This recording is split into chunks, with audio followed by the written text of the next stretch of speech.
on scene 2, where for the first time we will be coming across Portia, who is the lead actress of the play.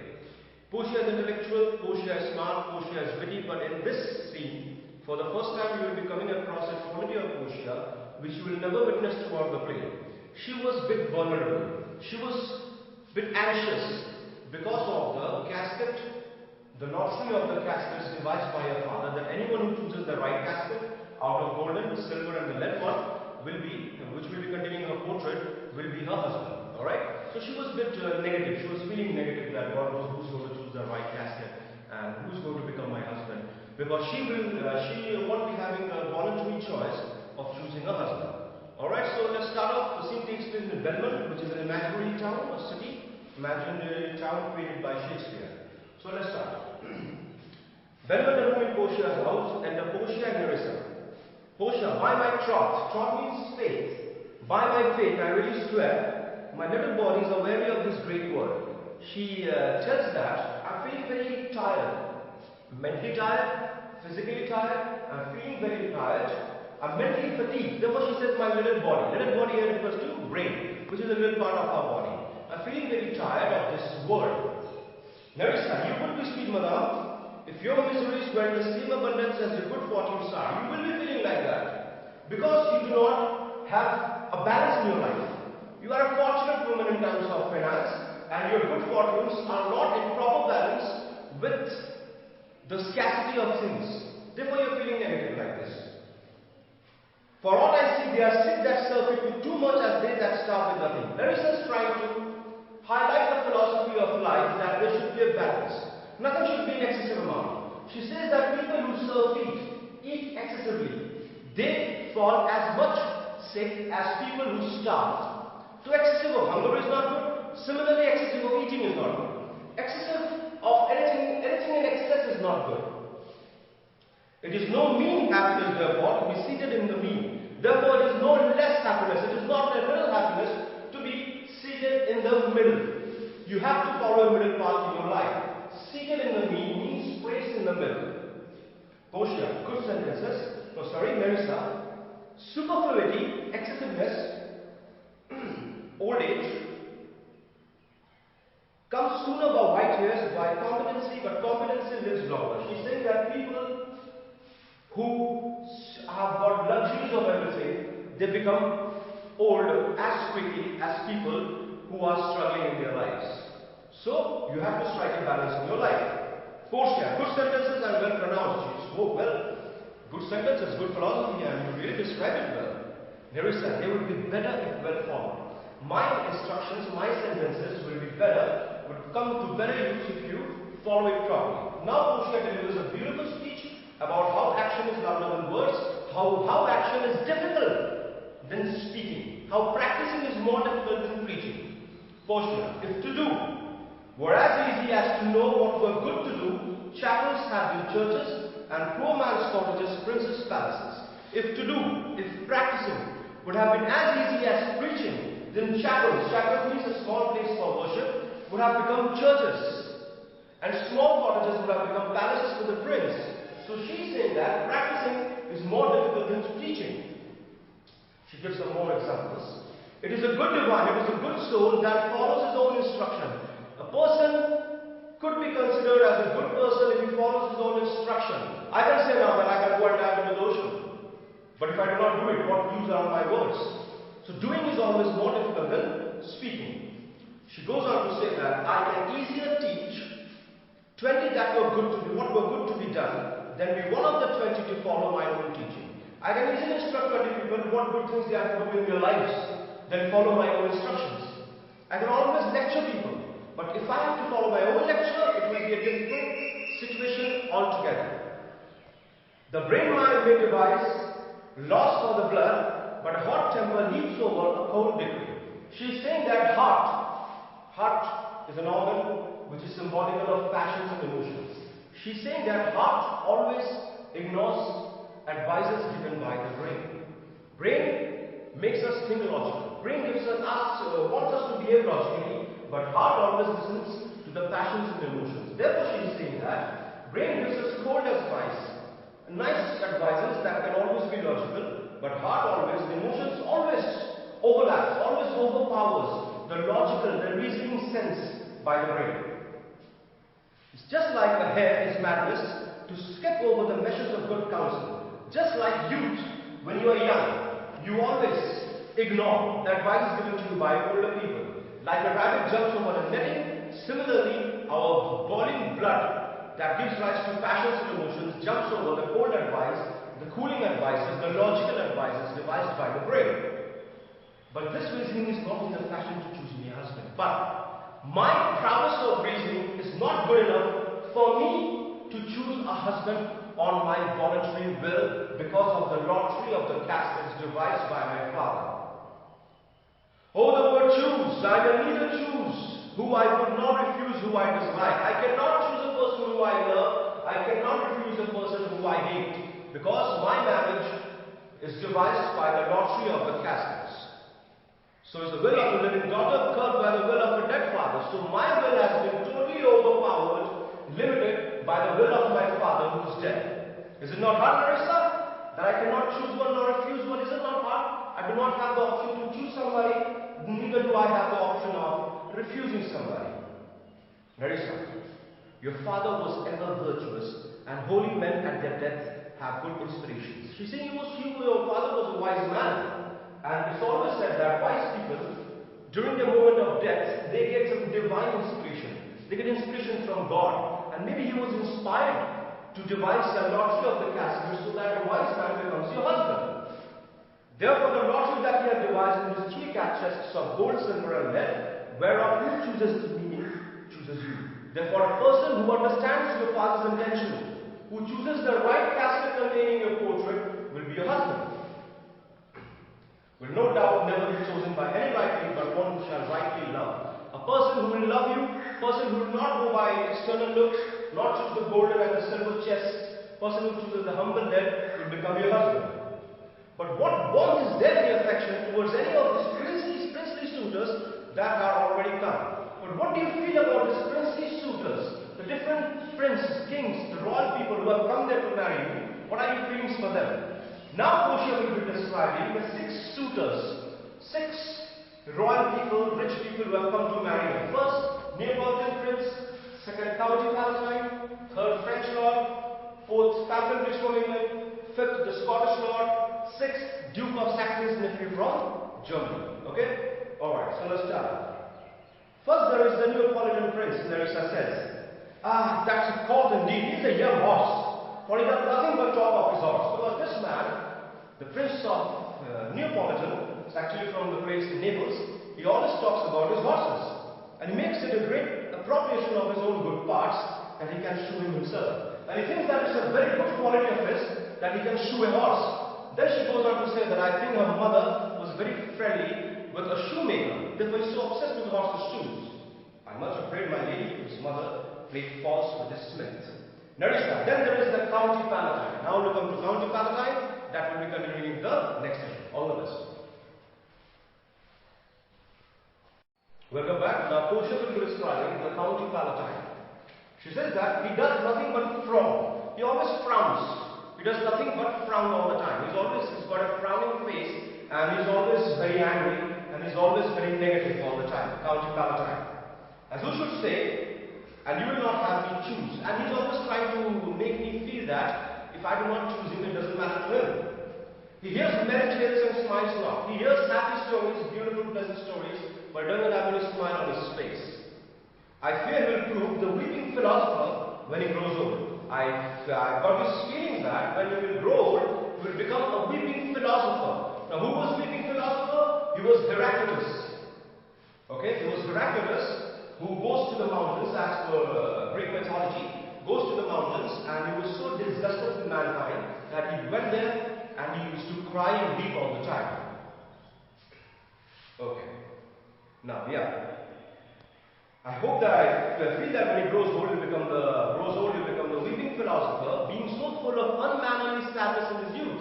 In his youth, he looks so sad. He looks so sad during his youth. What will happen when he becomes old? Of course, he will become like the weeping philosopher Heraclitus. I had rather be married to a death's head with a bone in his mouth than to choose either of these.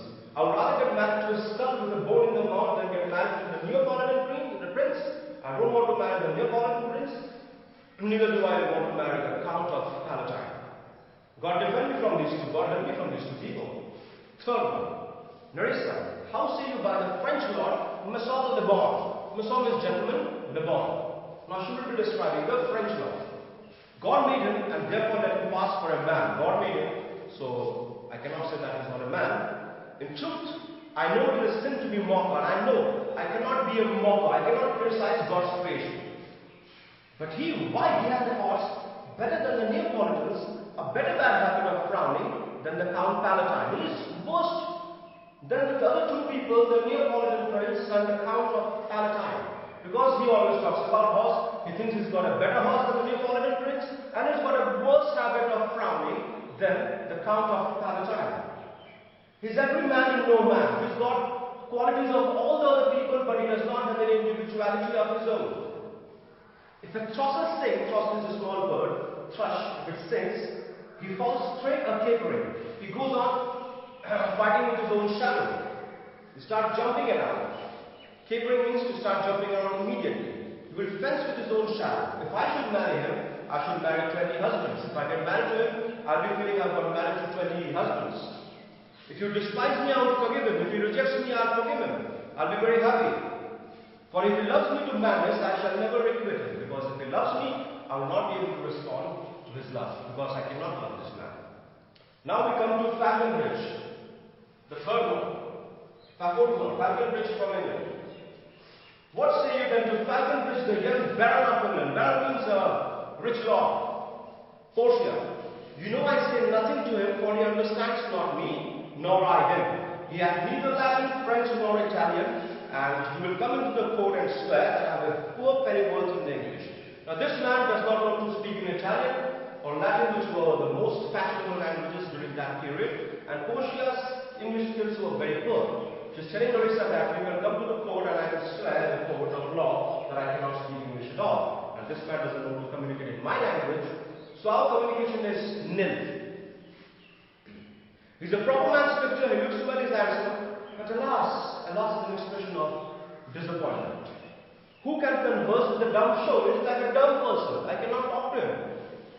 How oddly he's suited. His dressing sense is very bad. I think he bought his doublet in Italy, doublet means tunic, his round hose in France, his bonnet in Germany, jacket, and his behavior everywhere. He's got his clothes from different countries, and his behavior also from different countries. He doesn't have any personality of his own. So it's a comment on the English man's dressing sense at that point of time. Englishmen were not as classily attired as the French or the Italians. Their fashion sense depended upon the fashion sense of each and every country of the world. It's a humorous part influenced by Shakespeare. Very simple. What think of the Scottish lord as neighbour? What's your opinion about the Scottish lord? The lord from Scotland, the Englishman's neighbour. That he has a neighbourly charity in him. I think he's got a very charitable nature. He likes his neighbour.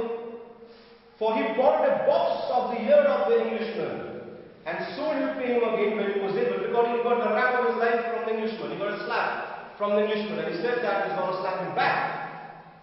I think the Frenchman became a surety. The Frenchman said that I'll guarantee that you can slap the Englishman back, and sealed under another, and he sealed the bond and signed that.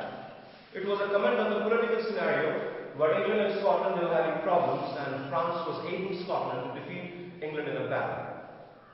Now we come to the sixth one.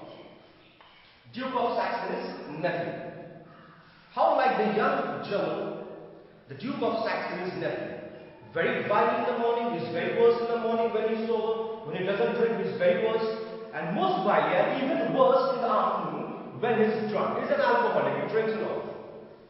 When he's best, he's a little worse than a man. His best behavior is worse than the worst of men. And when he's worse, and during his worst behavior, he's just better than a beast, an animal. And the worst fall that ever fall, I hope, I shall make shift to go without him. And if we get married, he dies, I sure would find a way to go on without him.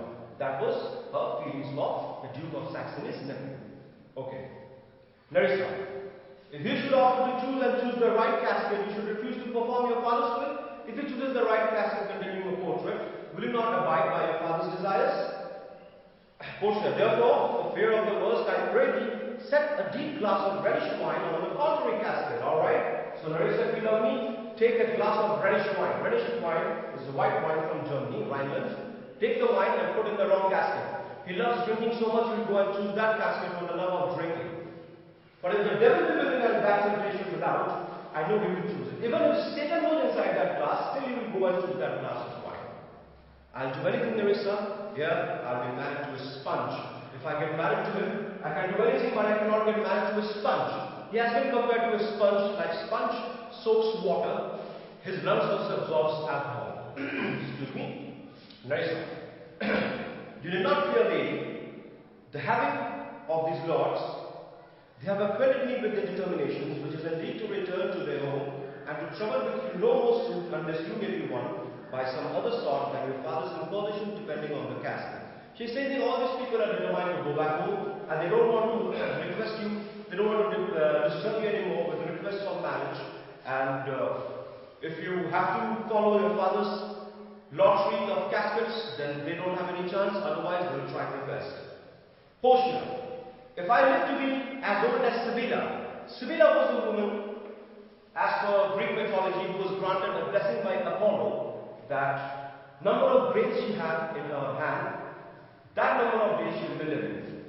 Although she never wished for eternal youth, she became old, but she lived for many years.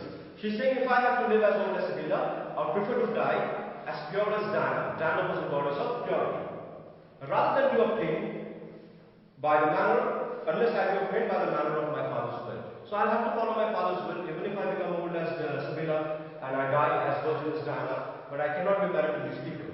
I'm glad this parcel of those are so reasonable, for there is not one among them, but I dote on his very absence. I do not miss their absence at all. And I pray God grant them a fair departure. Hope they have a nice and fair departure. Alright, so we'll be continuing the remaining of the scene in the next session. All the best. Welcome back. So Portia says that I wish all these suitors to get a fair departure. I don't want to be bothered by them anymore. Narissa, do you not remember, lady, in your father's time, do you not remember during your father's time, a Venetian, a person from Venice came. He was a scholar, he was a soldier that came hither in company of Marquis of Montferrat. Do you remember a person? She's a friend of Bassanio who came during your father's time, along with Marquis of Montferrat. Portia, yes, it was Bassanio, as I think so was he called. She's very excited to know about Bassanio, so this clearly shows that Portia was a bit biased because she was actually in love with Bassanio. True enough, he of all the men that ever by foolish eyes looked upon was the best deserving a fair lady. He was the best person who should deserve a nice beautiful lady. I liked him a lot. I remember him well, and I remember him worthy of thy praise. I remember him very well, and I clearly remember him worthy of your praise, Narissa. I think Bassanio deserves all your praise. Now enters the servant. How now, what news? Portia asks him. The four strangers seek for you, madam, to take their leave, and there is a forerunner come from the fifth, the Prince of Morocco. The four suitors, they want to go, they want to take your leave, and a fifth one has come, the servant has come before him, is Prince of Morocco, who will come across in Act 2, Scene 1, who brings word the prince's master will be here tonight. And his messenger comes and tells me that his master, his prince, that Prince of Morocco, will be here tonight. Portia, if I could bid the fifth welcome with so good heart, as I can bid the other four farewell, I should be glad of his approach. If I can welcome him with the same heart as I'm bidding goodbyes to the other, because I really don't want to welcome him, then I'm really happy to be for his approach. If I have the condition of a saint and the complexion of a devil, if he has the condition of a saint and the complexion of a devil, I had rather he should strike me than wife me. If he's got the complexion of a devil, if he's a dark-looking man, she didn't like dark-looking men, it's very obvious, then I think I don't want to be his wife. I think he should treat me like a saint, and that's it. He should listen to my confessions, as you confess to your father, I confess to him, I don't like you for your dark complexion. Come, Narissa, Sirrah means go, hurry. Before, whilst we shut the gate upon one wooer, another knocks the door. As we are bidding them goodbye, another wooer, that is Prince of Morocco, is knocking the door. With this, the scene comes to an end. Your homework will be question number 1 to 8, answers to which will be provided. And see you soon with scene 3, Act 1, Scene 3. Goodbye.